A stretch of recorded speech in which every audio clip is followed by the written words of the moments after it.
Hi, everybody, once again to another session of our SAEM Next series.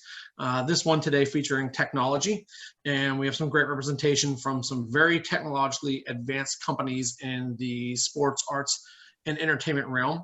Those of you that know me, I'm Jason Varnish. I'm an adjunct professor that teaches the ticketing course at Point Park.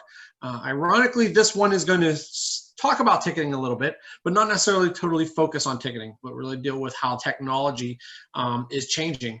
On the panel today, we do have one alum from Point Park and then two associates of mine who I've known for a very long time as well, to talk about how technology has changed and really adjusted during this time right now. And if you've been following the series over the last several weeks, they all really flow greatly into each other. From the very beginning ones with Ed and his event ones in the ticketing and marketing and the arts and everything, each one seems to build off of one each week, whether that's the evolution of where we're going on a regular basis and throughout this pandemic and quarantine and changing our thing. And the one thing that has come up multiple times in the last few weeks is the concept of pivoting. And that was something that came out very early on during the beginning of the quarantine and pandemic and the cancellation and postponement of our shows, is how companies are going to pivot their technology, their staffing, their operations, how they're going to pivot to still exist during this time. Yes, it is a tough time because for those of us in the industry, we've seen many of our friends and colleagues furloughed and laid off, and hopefully to come back bigger and stronger than ever before. But to keep positions and jobs and to keep everyone active, these people have had to pivot their organizations and find ways to sell their product, to keep their customers engaged, all during this time where we can't all be in the same place together with each other. So with that said, that's going to be the basis of our conversation today. First, I wanted to start by introducing our student moderator. It was actually an alum as well, too, Jevin Fleugel, who's just going to go over the basic housekeeping rules of this of the event. For those of you that have been in it for the last 7 weeks, you kind of know it, but for those new ones, just some kind of way the format's going to flow, but I'll pass it to Jevin real quick before we do our panelist intros. Awesome. Hi, guys. How are you? I hope you're having a wonderful morning. This is exciting, and Jason's always, the one-man show, but he's doing a great job as well. Participants are muted. Please understand that you're muted because we don't want any really background noise, but we love that you want to say something. So if there's any moment that at the end of the Zoom you want to say something, feel free. We love interacting. We love having people. And if you guys love to have video, just put your video on, and we're okay with seeing your face. If you don't, that's okay too. If you have any questions, please, this is important. Just put it in the chat. We will answer them at the end. So we love all kinds of questions. Don't feel like no question is a dumb question. So please feel free, and this is an open chat, but as well, the panelists are awesome and they're going to be great. So back to you, Jason. Cool. Thank you, Jevin. And that's the most I'm going to try to do to talk. Like I said before, my students hear me enough in class 3 hours a week, and I can chat enough about ticketing.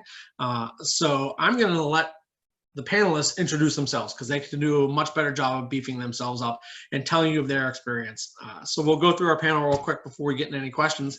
But first, let's start with Jason Mastrine, someone I've known for quite a while from his show clicks and Patron technology days. And Jason, if you can give us a little background of your history. I know what we talked about the other day was incredibly intriguing, how your path has taken you to where you're at today, but introduce yourself and tell us all who you are. Hi, thanks for having me, Jason and Jevin.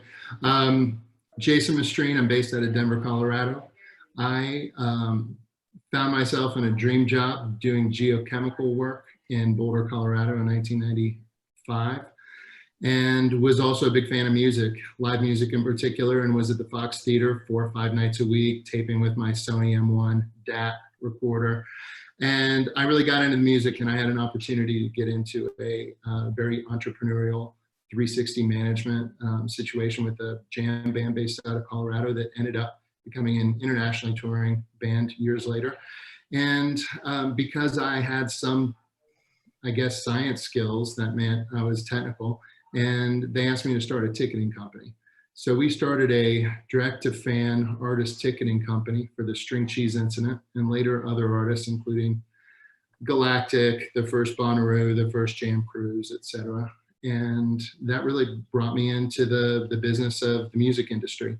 I stayed there until now, eventually moved to Portland, Oregon, did a turnaround project for the Tickets West team out there, and then started my own private label ticketing company, White Label, and sold that on down the line to another company that's out there and has since been acquired, and had an opportunity to get back into the business with Brian Arnone at ShowClicks and in 2016. And the goal there was to put a bunch of us together, some ticketing companies, some event technology entities that could help us create an integrated event tech solution, a one-stop shop for producers to go to satisfy all their technical needs. And it's since changed a little bit. It's now included this thing called virtual, which we'll talk about more today. But that's my long story.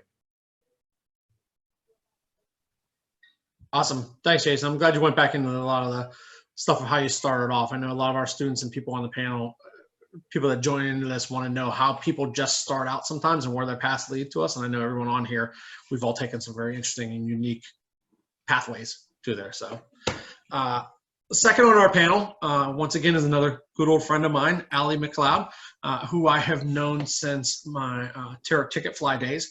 We've done many a business together and have many connections between people that I've worked with before that are neighbors of hers as well too. So the 6 degrees of ticketing separation definitely applies to us here. But the second on our panel is McCloud, VP of Music Venues of Tixr.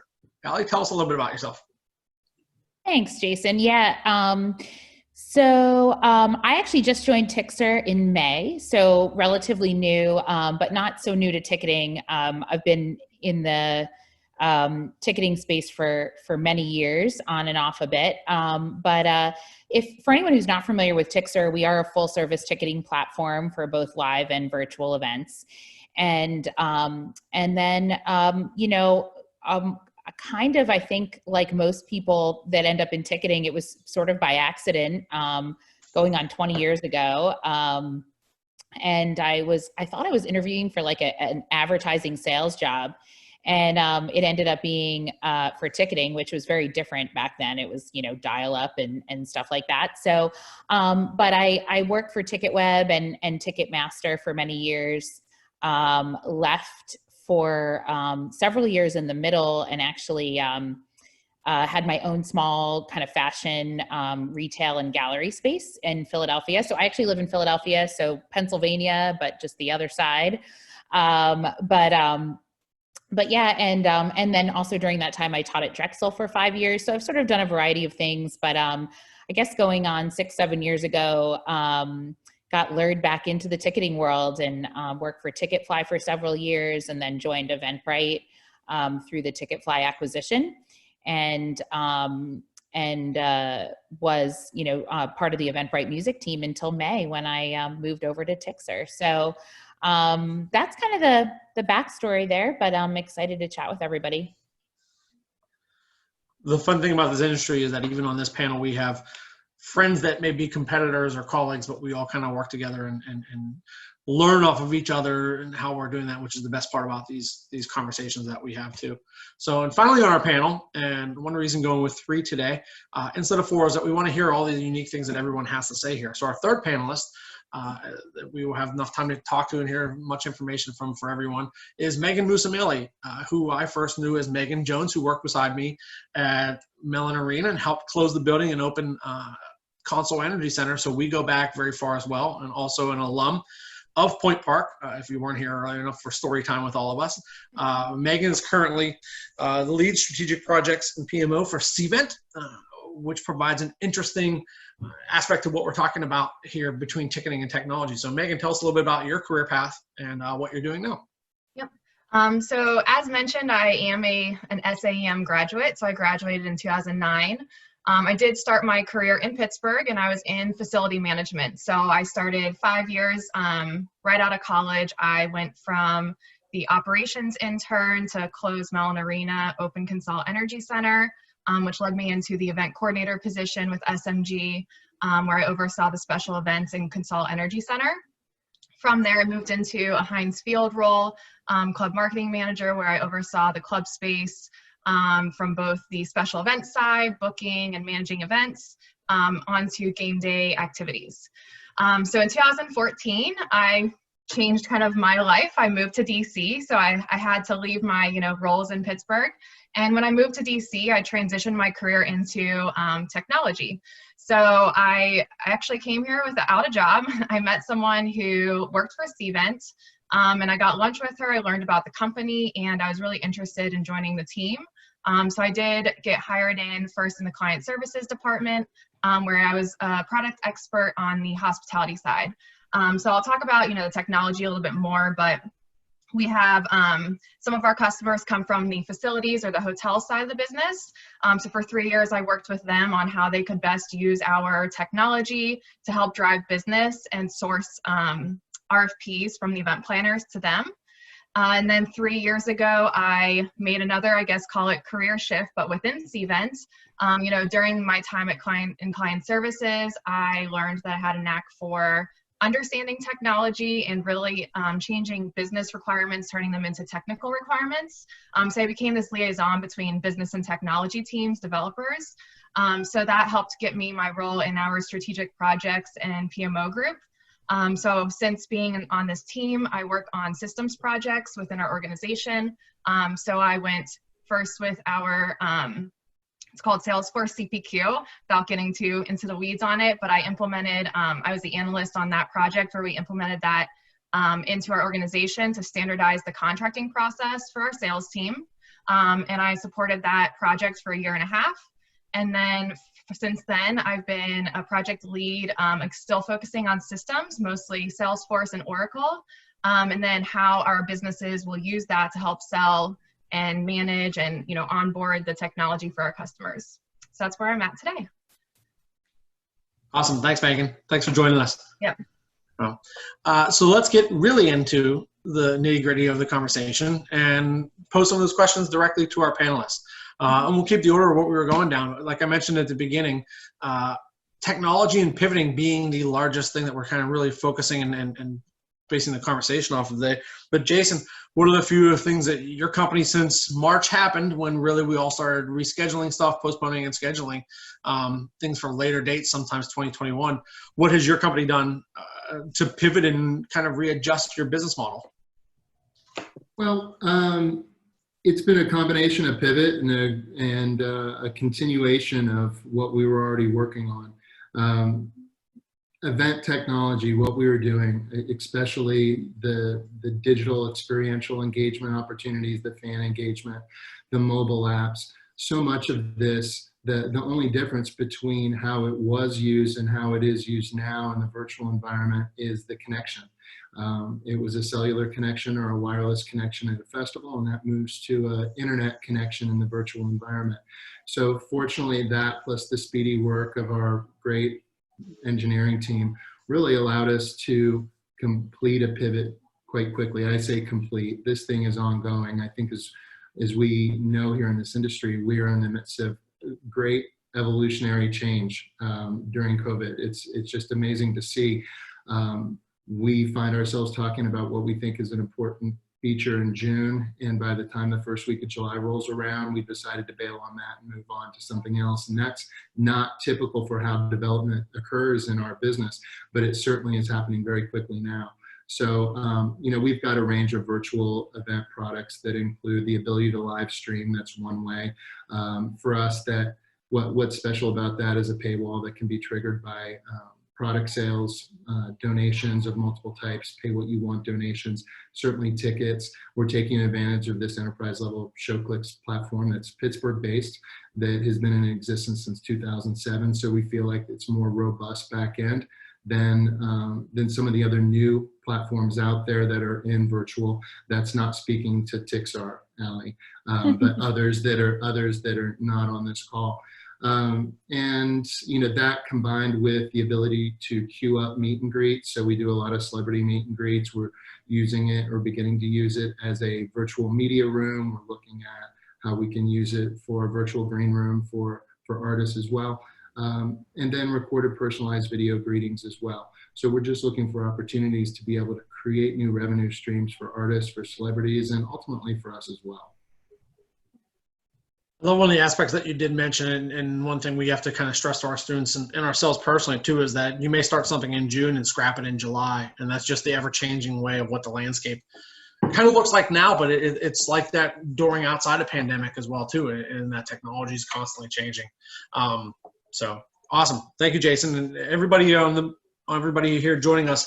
If anything Jason mentioned or the other panelists say that encourage you to ask any question, like I said, please put it in the chat. After we're all done, probably about the 11:45 mark, we'll start asking Q&As from everybody. So if something one of them said spurs you to want to know more about it, please put it in the chat and we'll hopefully address it at the end. So let's move on to Ali, and really similar with the same type of question. You know, and obviously, like you mentioned before, you came from the Eventbrite side and now with Tixr for about a month. Personally, you've pivoted during this time, and how are you adjusting to that, and also with what you're seeing with your company now with Tixr? Yeah, absolutely.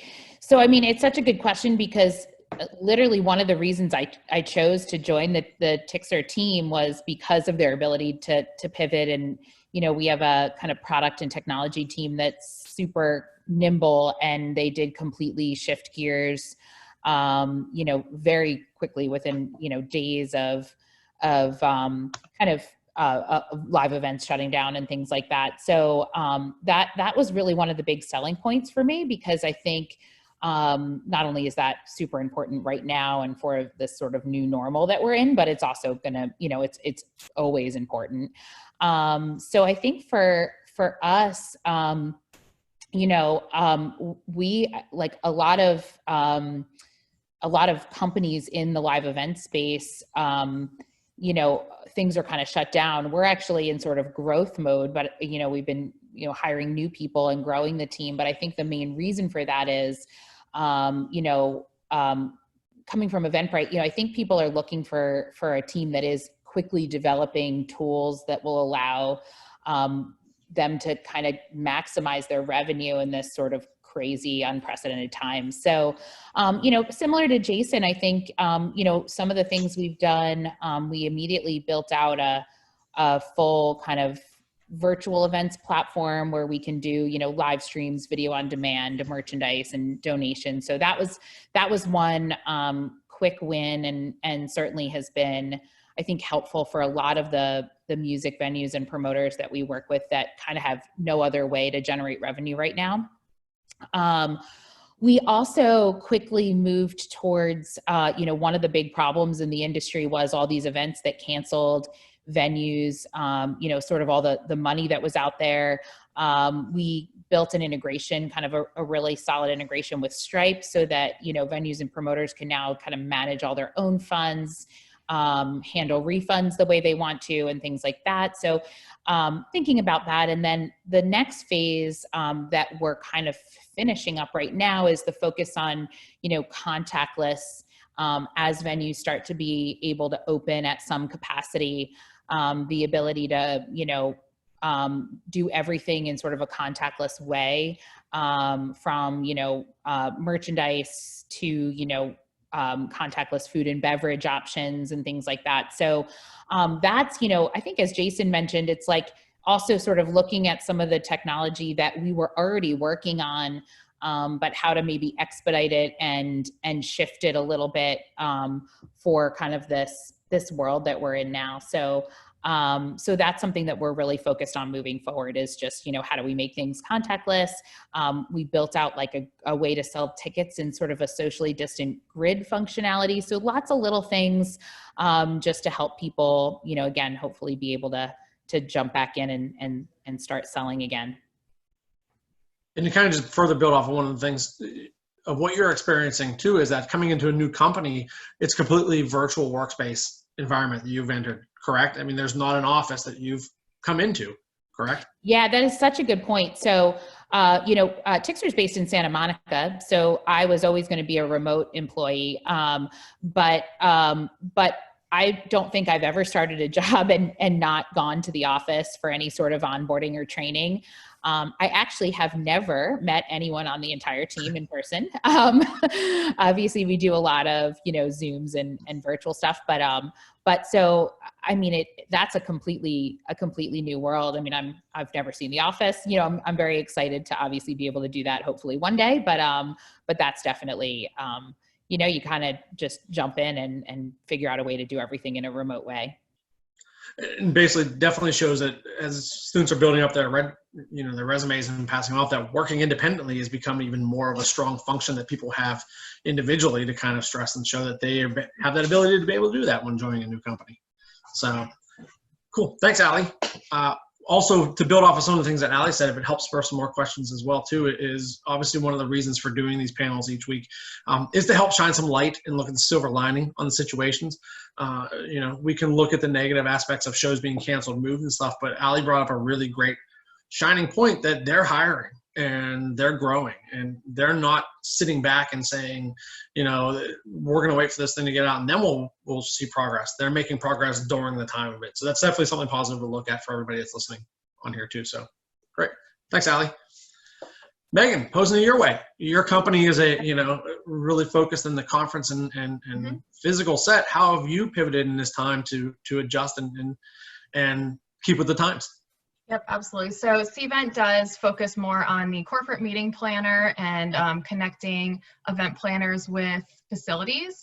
So I'll just talk about a few ways that the company's pivoted, and I'll start from that beginning step. So from a venue sourcing perspective, there are already, everything already is online. So obviously, as a company, we're a leg up in that perspective of having the technology teams in place to help continue to develop and pivot to what we are seeing now in the industry. So one thing from the sourcing perspective is that Cvent's created it's what is called the Source Safely with Cvent. So they've built a platform as part of our supplier network to focus on brands, what they're doing to provide safe environments, once we can have events again. So event planners can go to this space, they can see based off of the brands they like to source with, what they're doing, what they're offering as part of the event space. And additionally, we have a diagramming tool. So the diagramming tool is allowing the event planners and the facilities to connect, virtually like this on Zoom, and also have a realistic expectation of what it would be like to have an event there. So they can make sure that they understand that geographic areas, regulations on occupancy, how much distance they need between different spaces, and they can have this diagram built out online and through a cloud-based program. When we talk about then something specific for hoteliers who are our largest facility customers, we do have special event venues also, but hotels tend to be the largest customer base. We do have already in place a lot of business analytics tools. So we obviously are continuing to develop on those tools, make sure that the hotels can operate and understand their competitive pools, their different measurements on RFP response, all those types of things that maybe a large team may have managed in the past. And due to some of the furloughs and layoffs, these hotels are really working with a skeleton crew. They might have one director of sales, where before they may have had 5 people in their sales department. So having these business analytics tools is really important for them. So when we talk about events, which is a little bit more on the same industry base as what Allie and Jason talked on, we do have then, after sourcing, the different event management tools. So this could be all the way from the event registration, the mobile apps, the badge printing, the lead captures on site, all these different tools, some of which were online and before the event, some of which were in person and at the event. So really what the team's been focusing on there is making sure we fill in that gap of what had previously been data collected on site and understanding attendee behavior, and then offering that to our customers in a virtual way. So like click-throughs of emails, understanding what everyone's looking at, how many sessions they may have attended, everything online. And to that point, we actually have our annual conference had to get moved, as most events did. So Cvent Connect is typically in Las Vegas, and it was scheduled for June. So that's now going to be in August, and it's going to be using some new technology and, releasing new technology to our customer base around virtual end. The last thing that we did was really focusing on engagement. So we have a lot of certification programs, and we had a campaign where we ran free certifications. So for a lot of event planners, they had a lot more time than they may have had in the past. So we offered all of these online for free, and it really just helped camaraderie amongst everyone. People may be left having some negative environments around them, and this is really just to help build that engagement, keep everyone going and learning and expanding their skill set. So that's something that we've done as well.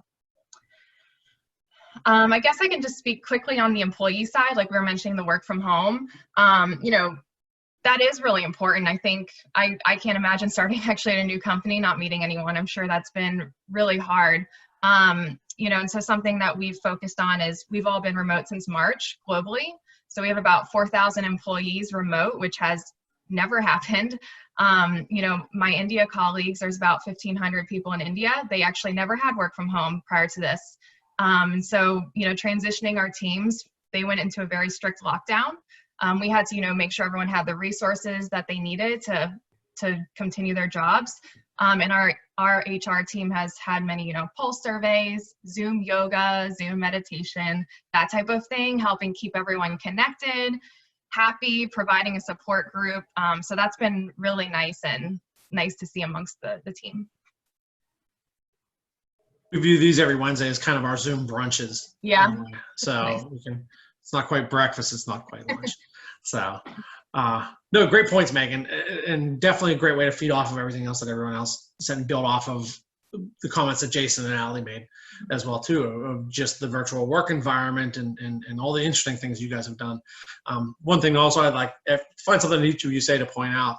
A lot of students start joining the SAEM program, wanting to start kind of where you and I did in the big venues, and you were very lucky to come through the large arena here in Pittsburgh and then to the stadium, but there's only so many of those in every city. And you brought up a great point that hotels are one of your prime clients. And hotels are a prime exact place to host events and have more events in a year than an arena really ever does sometimes. So whether that's a commission-based job, which could be very lucrative, or just staying busy, hotels are a very large focal point, not just of hospitality, but of event planning too. Yep. So yeah, really great point. Gonna head back up to the beginning of the message that we talked about with Jason here, and kind of pose some questions to each one individually. And if you've been paying attention or followed the careers of some of the panelists, you've seen that one thing, a trend that has been lately is the merging of companies. And Jason's more so being one of the larger ticketing companies to merge ShowClicks and Patron technology. That definitely probably came at a time, obviously right now would be a more difficult time to merge something like that, but it definitely came at a time to provide you more tools and adequate stuff to survive something like this. How do you feel that merger helps strengthen the job that you're doing, as well as bolden the both companies to make a better product? Well, that's an interesting question. I would say that anytime you can bring community together during a crisis, you're going to be stronger. And so in that sense, this community was called Patron Technology, and it consisted of companies like ShowClicks, Green Copper, Token, Fish, Thuzy, et cetera. We acquired, I think, 9 or 10 companies in 3 years. And the swift work that our product and engineering teams did, that our client services teams did to provide integrated solutions where possible, and integrated client services, learning new software solutions that we're now in-house, I think is allowing us to weather this storm. With that said, changes are here for everyone. We are all being impacted. We all know someone who has lost a job during COVID, and we're not immune to that. We're part of the live event industry, and we need live events ultimately to survive, no matter how fun this virtual event exploration is. By the way, I believe virtual events are here for the long haul, and we'll soon see hybridized models as the business starts to pop back up. So you know, I think whether it's Patron and the mergers and acquisitions we did, or it's the building of community through groups like the National Independent Venue Association, the National Independent Talent Organization. If you don't know these groups, and I would say this specifically to the Point Park students and professionals specifically, if you don't know these groups, please become familiar with them immediately. I've got a logo here for both of them with the website. I will paste their websites into the chat. If you don't have money, then don't contribute, but send a letter, use the forms on their website, send a letter to your senators. We need help. We are a phase 4, phase 5 industry. We will be the last to come back. We're okay with that. I think we're all intelligent folks. We know we need to wear masks. We know we have to wait this one out, but we need help if we're going to survive this. There's a large ecosystem of people in this industry that include venues, promoters, agents, managers, travel agents, publicists, sound and lighting engineers, ticketing companies, and we're going to be hurting for a long time. You know, fall 21 is real right now for us. So sorry for the segue, but felt it was important. No, not at all. And actually that came up last week during one of the things, and Adam Ballin, who's on here as well too, an alum and one of our, I work very closely with on a lot of different things, is a member of that and brought up a lot of the same stuff. So the more awareness of that, please post that in the chat, Jason, when you have time, the links and everything. Adam was able to speak on that a little bit before one of the last sessions, and to keep bringing it up. You know, even looking at this and the 50 some people that are on here, there may be 20 new ones that haven't joined this before, and that's 20 new people of awareness that we're able to get to. So no, absolutely, it's a great point, and a positive shining bit of hope that people are not just sitting back and waiting for people to tell things to come back, that we're making a statement and making voice. So excellent, thank you. So Allie, on to you next. And I know that one of the things that we and you talked about in a private conversation a few weeks ago, and I'm going to go ahead and drop a bombshell here and reveal my nerddom to everybody, but my fandom of comic book conventions and all things superhero and comic book. Can you talk to us a little bit about how the cancellation of Wizard World and different type of conventions have led to these virtual meet and greets, and allowing fans to connect with the artists, and how that generates revenue for everybody still involved? Yeah, absolutely. Yeah, and just to before I jump into that, I think both Megan and Jason said something which is so important about NEVA, but also, Megan mentioned about some of the things that that Cvent's doing to kind of bring people together virtually. And I think if there's any silver lining of this, even though there's, plenty of things that are hurting everyone a lot, is doing some of that. I think NEVA literally kind of formed out of this, I mean, I think there was some momentum towards it, before this, but I think it has brought people together in unique ways. So, I think hopefully that will continue after this. And if there has to be, in addition to virtual events and some other things that are technology focused, I think this ability to kind of bring, instead of it just being like Philly area venues working together or New York, it's really brought, venues, artists, promoters together all around the really the world, but definitely throughout North America. So that's really cool. But yeah, so Tixr actually, while I focus a little more on the music side of things, we have a kind of whole separate division that's more like pop culture, Comic-Cons, esports, things like that. And I know ShowClicks does that as well. So Jason may have some thoughts on this too. But the it was so funny. So we've been doing a lot of live stream sales, some for music, sort of virtual festivals, things like that. But what we're really selling the most tickets for, and what we found is really the best way to generate revenue from some of this so far anyway. Obviously it's still early in the data, in data collection on this, but is by offering some sort of unique experience. And, you know, our highest selling tickets for virtual events so far have been through, like, we have a partner that we work with, Wizard World, and they did like virtual meet and greets through Zoom for the cast of The Walking Dead, or actually Ian Somerhalder from Vampire Diaries. I mean, 7,000 tickets for 5 minutes to do a Zoom with him, you know?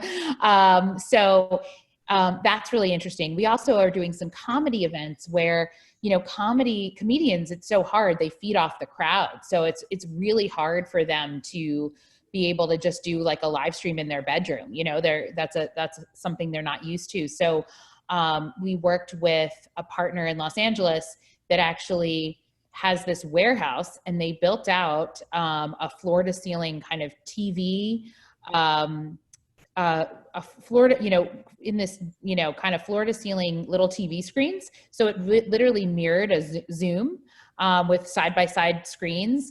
And so people bought tickets for this Zoom with the comedian, but the Zoom was broadcasted in this giant warehouse through these screens. So each person was on one of these screens. And so he felt like he was performing to a live audience. And then they were able to sell kind of general admission live stream tickets to watch him perform to the Zoom audience. So it's sort of like a live studio audience, but it was over Zoom. So I think like there's really creative things that are coming out of this. And I think that the biggest thing to keep in mind is like half or more of the folks that I talk to, including myself, about virtual events and live streaming are not experts. They might have never done it. They don't know anything about it. I myself am really just learning as I go in terms of some of the different things people are doing. But I think, you know, it's like a time to not feel like it's okay to not be an expert in that, all that stuff. No one is, it's all pretty new. And so I think by everybody sort of brainstorming and coming together, creating these unique experiences, really encourage people to be willing to pay for that experience. You know, I think there's free virtual things that people are looking at through Facebook or YouTube, you know, all day. So I think it's like, how do we come up with something that's unique that can complement some of the buzz that's going on through some of the free opportunities through social media and things like that. No, awesome points. And thank you for building off of Jason's things as well, too. The last big question, are people showing up to these dressed in cosplay by any chance? Or I asked for a friend, not for personal reasons. So. Yeah, I mean, were you saying people are showing up for the drive-in stuff? No, people showing up to these meet and greets and how they go to the conferences dressed up in cosplay or like their favorite characters. Of course, that's like the most important part. And the beauty of Zoom is you can even customize your background and all that stuff. So you could just like take it one step further. So my Khal Drogo outfit will look really good in the Game of Thrones one. So I don't have that. I'm just kidding. So. We had someone show up for a William Shatner meet and greet recently who, how do I say this politely? She was not fully clothed. Oh my. And fortunately, we've got a queue system that we're using, so we were able to spot this ahead of time before it became live. We had one of our technical hosts slide in, adjust her perspective on how her 4-minute paint session was going to go, and got her dressed up and put her back in the queue when she was ready. I guess that's kind of cosplay. I'm not as familiar with Star Trek or how that would fit in, but sure, I guess it is sort of. So. Megan, that's a tough one to build off of. I'm sorry to follow you with that comment. No, that's okay. Yeah, I mean, and I cannot relate to this because I have not been part of them. So that's all right. I don't have anything else to add for that. But I guess the way I kind of think about, you know, positioning us as a company, I think about when I started with Cvent. So I started 6 years ago, and in 2014, we had about 1,500 employees. And that at that time, that was a lot. You know, they had already grown so much to be 1,500. And now 6 years later, you know, we're at around 4,000 employees. And then same with the customers have doubled as well. So when I think about that side of things, you know, we were acquired as an organization in 2016 by a large equity firm. So we are now owned by what's called Vista Equity Firm. So they're a large company. So we have throughout the last, I guess it's been 4 years, we've still maintained our structure though. So we operate as our own entity. But I guess that, that does help as an organization. It definitely helps having support of, the larger community. We talk about like community, that's our community. So they're going to still have the funding to invest in technology as we continue to move forward and whatever the future holds. And that's just kind of how the technology world has been. I mean, it's just constantly changing. I can't say in the last 6 years, there hasn't been more than 1 year where something hasn't changed. I mean, we're either constantly, merging with other companies, acquiring other companies. We're changing our own organization.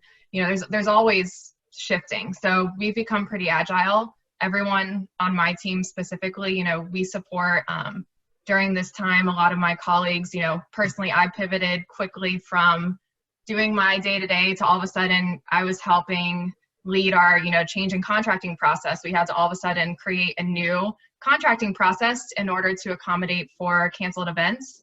We weren't going to charge our customers, obviously. We're trying to be, the partners with them. So we set up a team of sales individuals who helped facilitate contract renegotiations, make sure that we were taking care of our customers, that we were taking that partnership approach, and making sure that we had a way in behind the scenes how to operate that, which is where I come into play now. It's when you say nerdy from that perspective, Comic-Con, mine's more nerdy on the systems side. So I know the ins and outs of Salesforce, Oracle, how you contract, how you invoice, that whole thing. So that was my involvement there. But we also had a resource allocation project. So my colleague ran, we had many individuals in our client services teams who may have before been on site, majority of their time. All of a sudden they're home with nothing to do. So we had a program internally where we were managing resources, helping get them work so that we could not only validate the need for people, but also make sure people, had something valuable to contribute during their time at home. So, there's been a lot going on. Obviously a lot of negative too. As Jason mentioned, we need the industry in order to operate. Even as a larger company, we too will not sustain if, things remain closed for a long time. We did have to do layoffs in the company, as many did as well. So, nothing's easy, but so far we're making it work. One thing I was going to further ask you about too is when I mentioned, you mentioned about how your conference was going virtually. Are you seeing this push towards a lot more of your clients too? Because I know I've partaken in a few actually, and they're informative. It definitely takes away from that personalized networking of the passing a business card to a person and meeting them face to face. But one thing I've noticed is that in a lot of these virtual conferences, people are changing their LinkedIn a lot to people, and they're really connecting socially through those means. How are you seeing those, and are you pushing those kind of factors with your upcoming virtual conferences? Yeah, so we do have, call it a playbook of how to transition from live to virtual, just because so many people, customers, and us individually are doing that. So the premise of our Cvent Connect conference is a lot of networking. So since we're, a product organization, we have the product focused content, but we also have the networking between planners and hoteliers. So that, is definitely hard to transition. So what I'm seeing is, we're seeing that the content is different. It is shorter. There's not as much networking time, but there still is the capabilities to network using a mobile app. So mobile apps offer, messaging, also like pairing. You can kind of see people's background. You can start researching people, connecting with them, setting up groups of smaller groups, not just one-on-one. So there is still that networking engagement. But it's going to be different. I mean, and quite honestly, like our Cvent Connect is in Las Vegas every year. It's a huge, also like socializing. We're very well known for having elaborate parties and this and that. So that's going to change. So I'm interested to see how maybe some of that more like fun elements are transitioned. But from a content perspective, it's just making sure it's a little bit shorter. People's attention span isn't quite as long. And just making sure it's more direct. You really have to think about what you're saying, make sure it has value in what you're trying to convey, and still allowing for that engagement and networking. Yeah. but I guess I'll see too. It's in August, so we'll see how it goes. I definitely encourage the students and as well as the professionals that are on here too. It gives you something to look forward to, and a lot of them are being offered free right now too, just within our industry. I know yesterday and today, the National Association of Ticket Brokers is offering a virtual conference. I know I send a lot to the Point Park crew, and if anybody's ever interested, shoot me an email if there's any upcoming and everything. But I'll be tuning in later to that, because the National Association of Ticket Brokers is actually formed as of scalpers, and they're actually starting to get a little more mainstream impact right now as well too. And there's a lot of people from the Intix organization, a lot of people from Ticketmaster, a lot of people from mainstream groups speaking during things like this. So plus also something that involves some scalpers is always maybe open to a little bit of fire and some arguments going on here and there. So I'm going to tune in to watch that. But you're right, it can't recreate the, you know, I know at conferences, the most business that happens is sometimes at the reception and over a lunch or a dinner and sometimes a drink and getting business done. So definitely is a different landscape. But for the students and professionals on here, take advantage of them, because we're all learning something still. And someone may have something to interest to show. So yeah, and Cvent Connect registration is free this year. So if you are interested in learning, you know, our CEO will be speaking. He is a very passionate individual, very knowledgeable about the industry. I always enjoy hearing him speak, so it should be good content. Great. So with that, let's open it up to the people that have joined in and jumped in here. So Jevin, I think there's been a few good questions, and if anything else spurs your minds, please put it in the chat. Jevin's going to start going through some and posing some to the panelists right now. So. All right. First off, these panelists are awesome. I'm telling you, they have some great information coming through this. All right. So we have a question from Anne. She mentioned, so Megan mentioned standardize the contractual process. Can you comment on what language is being included in contracts with regard to coronavirus liability, including cancellations and postponements? Yep, absolutely. So that was one of the changes in contracting. We have dynamic terms. You know, sales reps can create a basic contract in, call it 5 minutes. But we also have different standard language that would be added to a contract. So one of the, you know, languages that we now include is related to COVID in order to help make people feel more secure with planning an event. And, you know, we are not the event planners, so we're not actually planning their events, but for people to be able to commit to using our technology for their events and feel comfortable. So that's one thing. And then additionally, you know, we are a software or SaaS company that does have multi-year deals. So many of our customers have already committed through, call it, you know, 2021, 2022. So we were able to help and partner with our customers by also then extending them even further. So, you know, our sales reps were able to help. We know it will come back. We were able to work with them, move their events out, and then also, you know, sign them on for another year, so that we might be now contracting for 3 more years. You know, that was a big conversation piece. So really just those two, you know, making sure we have contractual language covering COVID as a potential scenario, which we would have never included before. That was not on there. And then now also just making sure we are the partners and help, you know, give them some credit back, call it, and continue them on further.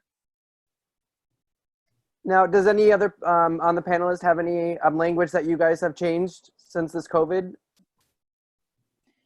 Yeah, we, very similar to Megan, we did change language a little bit in our contracts, but we've also made sure we've actually always had this functionality, but we are adding it as like a part of our onboarding, especially for new folks who are doing large events. You can customize a lot of legal disclaimers or in the checkout flow of event purchases. And there's ability also to have people like opt in for things or, you know, state that they understand. And so unfortunately, the reality of the world is, I think, like, event producers, if they are going to move to like a live component, even if it's a small socially distanced live component, they're kind of putting together, or we're really recommending that they put together, you know, kind of bullet points that, so people understand that even though, you know, they need to, and also people opting in that they will practice social distance, if they need to wear masks. So we're trying to add a lot of that into the checkout flow, especially right now if there are live events happening, so that people are, understanding what they're agreeing to by attending the event. Jason, did you want to jump in? You were starting to say something as well. No, these two have covered it. Okay, gotcha. Jevin, I think we might have time for about one or two more if we've got some more to help spur a little. All right. Yeah. Bree asked for panelists. So this is for everyone.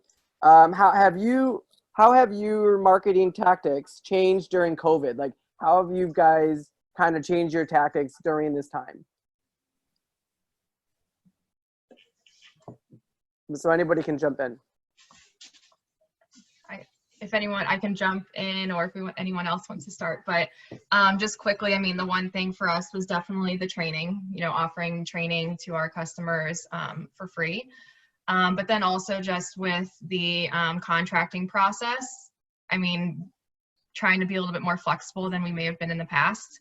No one wants to be that person who is, hardballing someone. So we, I would say that that's kind of not a marketing, but just more of a sales technique that has shifted a little bit. Yeah, I would say, I think in terms of our own marketing, I don't know that we've changed a lot, because a lot of that, the marketing tools within the platform and things like that already were mostly digital tools. So that's good. That's one good aspect. I think the obviously, so we kind of already discussed it as Jason mentioned, like, the biggest change is just that so much of like the marketing of our business would happen sort of during conferences or events or things like that. So we've sort of had to shift that a little bit. But I think the biggest thing we're trying to do now is capture data on the best ways to market virtual events, because, I think the live events, obviously a lot of our clients kind of have that down to a science. But I think, virtual events, it's a little bit different. And even just, where to market them. So maybe a ticketed virtual event or one that's not free kind of stands out from a free event and things like that. So I know we kind of have our data science folks kind of working on a lot of case studies and things like that. But that's kind of the big area that sort of jumps out to me so far. Yeah, and I guess all I would add is, there's B2B marketing, and there's our brand marketing, and then there's marketing to consumers on behalf of our clients. That second part has certainly changed a bit because we just don't have the inventory available to sell. So the consumer side of marketing has changed and reduced considerably. On the top level brand marketing, we've got folks like David Kennedy on the call here who can speak to it better than me. He's with our team, our marketing team. But what I would say is that, I think we're preaching continuity and we're preaching innovation. And those are key components of what we've been striving for over the past 3 years of Patron Technology's existence, and what we're continuing to strive for and hit. And along with that, we're focusing on, in terms of the details of it, we're focusing on some different search terms.